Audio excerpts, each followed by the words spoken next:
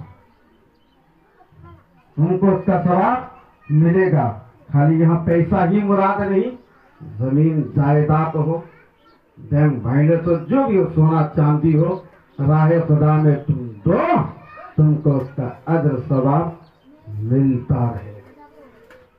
اس کے بعد اگر اولاد صالح چھوڑے ہو، دین علم کی تعلیم دے چکے ہو، آج ابھی آپ کی امام نے بیان فرمایا کیا کہ وہ خود جاتے مرحوم کے بیٹے کے ساتھ، اثار الحق کے بیٹے کے ساتھ جا کے ان کی قبر میں قرآن کا دل جسے کہا گیا، جسے یاسین شریف خود پڑھتے، بیچارہ وہ جیسا بھی تھا، غریب تھا، مخلص تھا، کمزور تھا، ناتواں تھا، کچھ بھی تھا، مگر اپنی ایک لیٹر بیٹے کو قرآن تو سکھا دیا کہ آج ان کا بیٹا جا کے ان کی قبر میں قرآن کے دل کو پڑھ دیا کسی امام کو لے کے، اتنا تو کر دیا، بھلے انہیں 10 بیگھے زمین نہ دیے، 10 لاکھ روپے نہ دیے، ان کے ساتھ 50 لوگ نہ دیے کہ ان کے حمایت میں اٹھے، مگر اس قرآن کی شکشا کو دیے جس کے بارے میں